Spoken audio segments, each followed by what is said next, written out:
Hello everyone, আজকের এই ইংরেজি গ্রামারের ভিডিওতে তোমাদের সবাইকে ওয়েলকাম। তো ভিডিওর টাইটেল আর থাম্বনেল দেখে নিশ্চয়ই বুঝতে পেরেছো যে আজকে আমরা পার্টস অফ স্পিচ নিয়ে আলোচনা করব। Identify the parts of speech, অর্থাৎ পার্টস অফ স্পিচকে চিনতে হবে। ইংরেজি কিছু সেন্টেন্স দেওয়া হবে এবং তাই সেই সেন্টেন্সগুলোর মধ্যে থেকে পার্টস অফ স্পিচের পার্টগুলো অর্থাৎ ভাগগুলো বের করতে হবে। অর্থাৎ একটা সেন্টেন্সের কোন ভাগটা বা কোন পার্টটা পার্টস অফ স্পিচের কোন পার্টের সঙ্গে যাচ্ছে সেই বিষয়টা।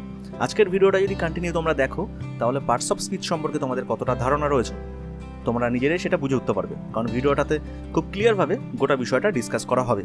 আর তার সাথে সাথে পার্টস অফ স্পিচের যে 8টা ভাগ রয়েছে অর্থাৎ noun, pronoun, adjective, verb, adverb, preposition, conjunction, preposition এবং ইন্টারজেকশন, এই সব কিছু একটা কিন্তু ওভারভিউ তোমরা পেয়ে যাবে আজকের ভিডিওটা থেকে।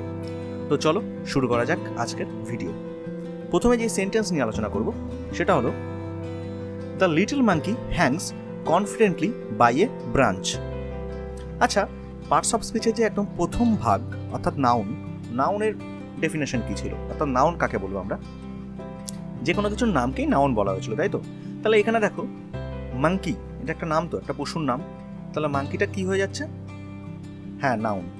ঠিকই ধরেছো, মাঙ্কিটা হয়ে যাচ্ছে নাউন। আচ্ছা, মাঙ্কি নাউনকে বিশেষিত করা হয়েছে লিটিল দিয়ে।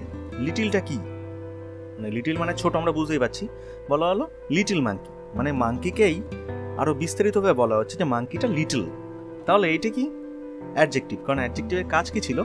নাউন বা প্রোনাউনকে মডিফাই করা। দেখো এখানে অ্যাডজেক্টিভ লিটল, মানে লিটিলটা অ্যাডজেক্টিভ এবং সে নাউন মাঙ্কিকে মডিফাই করছে।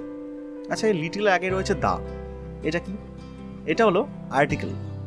এ অ্যান্ড দা এগুলো আর্টিকেল, মানে আর্টিকেলের ভিডিওতে ছিল এগুলো। তো এটা হলো আর্টিকেল। তাহলে আমরা এই সেন্টেন্সের দ্য লিটল মাঙ্কি, মানে এইটুকুর যে প্রত্যেকটা ওয়ার্ডটা, the article, little adjective, monkey noun, এগুলো বুঝে ফেললাম, মানে বোঝা গেল। তো এরপরে চলে আসছি হ্যাংস নিয়ে, মানে the little monkey hangs confidently by a branch. তো এই হ্যাংস শব্দটা কি? হ্যাংস মানে বোঝা যাচ্ছে যে হ্যাং মানে ঝোলা। তাহলে এটা একটা ভার্ব, তো মানে কাজ করা, তো কিছু একটা হচ্ছে, অ্যাক্টিভিটি হচ্ছে, অ্যাকশন হচ্ছে, তো এটা হলো ভার্ব। ওকে। আচ্ছা, তারপরে আসছে কনফিডেন্টলি। কেমনভাবে ঝুলে রয়েছে? কনফিডেন্টলি। এই কনফিডেন্টলি ওয়ার্ডটা আবার হ্যাং বা হ্যাংস, এই ভার্ব ওয়ার্ডটাকে মডিফাই বা বিস্তারিতভাবে মানে বোঝানোর জন্য কনফিডেন্টলি ওয়ার্ডটা ব্যবহার করা হচ্ছে। তাহলে ভার্বকে মডিফাই করার জন্য আমরা যেই ওয়ার্ডগুলো ব্যবহার করি তাদেরকে কি বলা হয়? অ্যাডভার্ব। তাহলে আমরা অ্যাডভার্বটা দেখে নিলাম। এই সেন্টেন্সে অ্যাডভার্ব হলো কনফিডেন্টলি।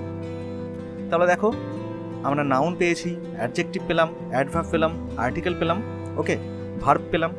তো তারপরে কনফিডেন্টলি বাই এ ব্রাঞ্চ। এই যে বাইটা দিয়ে কী বোঝা যাচ্ছে?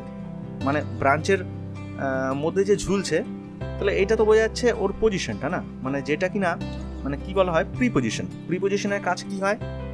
বাক্যের যে অবজেক্ট তার সাথে বাক্যের সাবজেক্ট বা অন্যদের একটা কানেকশন করানো, তাই তো? তাহলে এখানে হচ্ছে বাইটা হলো প্রিপোজিশন। এ ব্রাঞ্চ, এ ব্রাঞ্চ এটা কি? ওই যে বললাম এ অ্যান্ড দা, এগুলো হচ্ছে আর্টিকেল। তাহলে এটা হয়ে গেল আর্টিকেল, মানে আমরা তাহলে এ পর্যন্ত পেলাম এবং লাস্টেও রয়েছে ব্রাঞ্চ। এটি হলো এই সেন্টেন্সের অবজেক্ট, আর সাবজেক্ট ছিল দ্য মাঙ্কি। এই দ্য লিটল মাঙ্কির মাঙ্কিটা ছিল সাবজেক্ট, আর অবজেক্ট হলো ব্রাঞ্চ। তাহলে অবজেক্টটা কিন্তু একটা নাম, এই অবজেক্ট যেই ব্রাঞ্চটা রয়েছে এটা একটা নামও, মানে এটা একটা নাউন। তাহলে আশা করি এই সেন্টেন্সটাতে তোমরা পার্টস অফ স্পিচের যে ভাগগুলো সেগুলো খুব সহজে খুঁজে পেয়েছো। The little monkey hangs confidently by a branch. The article, little adjective ছিল, মাঙ্কি নাউন ছিল, বা এই সেন্টেন্সের সাবজেক্টও ছিল বটে, হ্যাংস ভার্ব, কনফিডেন্টলি হ্যাংস ভার্বকে মডিফাই করেছে, তাহলে এটা অ্যাডভার্ব, বাই এটা একটি প্রিপোজিশন, এটা একটি আর্টিকেল এবং ব্রাঞ্চ, এই ব্রাঞ্চ লাস্টে এটাও একটা নাউন, তবে এটাই সেন্টেন্সের অবজেক্ট। তো আরেকখানা সেন্টেন্সে বিষয়টা আরও পরিষ্কারভাবে বোঝানো হোক, কারণ এখানে প্রোনাউন কিন্তু ছিল না, মানে পার্টস অফ স্পিচের যে অন্যতম ভাগ প্রোনাউন ছিল না, বা অন্যান্য কিছু পার্টগুলো ছিল না। তো চলো আমরা আরেকখানা সেন্টেন্স দিয়ে বিষয়টা বোঝার চেষ্টা করি। চলে এসেছি তার পরের সেন্টেন্সে। The old tired man was sitting under a tree and patiently waiting for his son to arrive. তাহলে the old tired man was sitting under a tree and patiently waiting for his son to arrive. তাহলে এই ক্ষেত্রে আমরা দেখে নিচ্ছি একদম প্রথমে যেটা দা রয়েছে এটা সেই এ এন দি বা দা যেটাই বলো, তাহলে আর্টিকেল। ওল্ড টায়ার্ড ম্যান, এই ওল্ড টায়ার্ড কার সম্পর্কে বলা হচ্ছে? ম্যান মানে মানুষটি। আচ্ছা ম্যানটা কি তাহলে? অবশ্যই কারো নাম, মানে নাম, কোনো কিছু নাম বোঝানো হচ্ছে, তাহলে এটা নাউন। আর এই নাউন সম্পর্কে ওল্ড আর টায়ার্ড বলা হলো, তাহলে এই দুটো কি? নাউনকে মডিফাই করা হয় কিসের মাধ্যমে? অ্যাডজেক্টিভ। তো ওল্ড আর টায়ার্ড এই দুটো হলো অ্যাডজেক্টিভ। তাহলে দ্য ওল্ড টায়ার্ড ম্যান আমরা এই পেলাম, এর মধ্যে আর্টিকেল রয়েছে, অ্যাডজেক্টিভ রয়েছে আর নাউন রয়েছে। এবার চলে আসছি তার পরের সেন্টেন্সগুলোর, মানে সেন্টেন্সের পরের ওয়ার্ডগুলোর দিকে। ওয়াজ সিটিং, এই দুটো শব্দের দিকে একটু নজর দিই। ওয়াজটা কি? মানে ওয়াজটা হচ্ছে বি ভার্ব, তাই তো? পাস্ট ফর্মে রয়েছে ওয়াজ। আর সিটিং, তাহলে এই দুটোই তো ভার্ব। মানে ওয়াজ দিয়ে আমরা বুঝতেই পারছি যে এটা অতীতকাল বোঝানোর জন্য ওয়াজ ব্যবহার করা হয়েছে, আর সিটিং দিয়ে বোঝানো হচ্ছে যে সে বসে রয়েছে, তাই তো? তাহলে এই দুটোই হচ্ছে ভার্বের ফর্ম। ওকে, তাহলে ওয়াজ সিটিং এই দুটো চলে গেল ভার্বের ফর্ম। এরপরে চলে আসছে আন্ডার। আন্ডার এ ট্রি, এই আন্ডার দিয়ে কি বোঝানো হচ্ছে?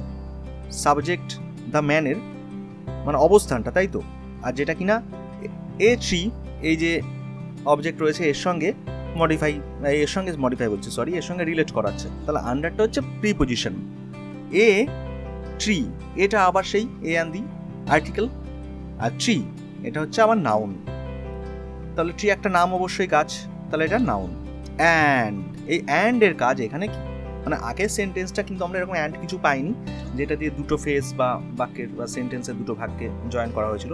তাহলে এটা কি বলে তোমরা একটু চেষ্টা করো ভাবার। আচ্ছা আমি আরেকবার বলে দিই, noun, pronoun, verb, adjective, adverb, আর কি ছিল? কনজাংশন মনে পড়েছে? কনজাংশনের কাজ কি ছিল? জংশন, মানে বলে দিয়েছিলাম যে জংশন দিয়ে মনে রাখবে। জংশন স্টেশনে কি হয়? দুটো বা তাল বেশি দিকের লাইন এসে মানে জয়েন হয়, যুক্ত হয়, সেই জন্য সেই স্টেশনগুলোকে জংশন স্টেশন বলে। তো এইখানে দুটো বাক্যকে যুক্ত করা হচ্ছে, তাহলে এটা অ্যান্ড দিয়ে যুক্ত করা হচ্ছে, এটা হলো একটা কনজাংশন। তাহলে অ্যান্ডটা হচ্ছে কিন্তু এখানে conjunction. Patiently waiting for his son to arrive, এই পেশেন্সলিটা কাকে মডিফাই করছে? ভার্ব ওয়েটিংকে। মানে ওয়েটিং মানে অপেক্ষা করা, এটা একটা অবশ্যই ভার্ব। তাহলে তাকে মডিফাই বা তার বিবরণ দিচ্ছে কিভাবে অপেক্ষা করছে? পেশেন্সলি, মানে ধৈর্য সহকারে। তো এইখানে এই পেশেন্সলিটা হচ্ছে অ্যাডভার্ব আর ওয়েটিংটা হচ্ছে ভার্ব। তারপরে কি? For his son to arrive, এই ফরটা তাহলে কি? ফরটা অবশ্যই প্রিপোজিশন, ঠিক আছে। আর হিজটা দিয়ে কি বোঝানো হচ্ছে? হিজ কার? তার। আমরা যেই দ্য ওল্ড টায়ার্ড ম্যান যার সম্পর্কে বলছি, তাকেই তো হিজ দিয়ে বোঝানো হচ্ছে। তাহলে এটা কি? মানে যখন আমরা সেন্টেন্সের সাবজেক্টের বা নাউনের পরিবর্তে নামের পরিবর্তে যখন তাকে বোঝানোর জন্য অন্য শব্দ ব্যবহার করে, এটা অন্য শব্দ তো ব্যবহার করা হলো হিজ, তাহলে হিজটা হচ্ছে এখানে প্রোনাউন। আর সন আবার সেই নাউন। টু অ্যারাইভ, এই টু অ্যারাইভটাও কিন্তু ভার্ব। অ্যারাইভ মানে কি? পৌঁছানো বা আসা, তাই তো? অ্যারাইভটা ভার্ব, এই টু অ্যারাইভটা কিন্তু এখানে ভার্ব। তো আশা করছি তোমরা পার্টস অফ স্পিচের যে এই পার্টগুলো, মানে নাউন, প্রোনাউন, অ্যাডজেক্টিভ, ভার্ব, এইগুলো সম্পর্কে কিন্তু অবভিয়াসলি একটা বেসিক ধারণাও তোমরা এর থেকে পেয়েছো। এবং তোমরা নিজেরা যদি যখন আমি সেন্টেন্সগুলো বলছিলাম, তোমরা তার সাথে সাথে যদি নিজেরা সলভ করে থাকো, মানে কোনটা কোন পার্টে পড়ছে, তাহলে আশা করা যাচ্ছে পার্টস অফ স্পিচ সম্পর্কে তোমাদের কিন্তু একটা বেসিক নলেজ অবভিয়াসলি হয়েছে।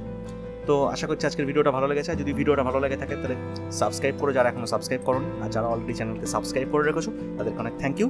তো দেখা হচ্ছে নতুন কোনো শিক্ষামূলক ভিডিওতে। ধন্যবাদ।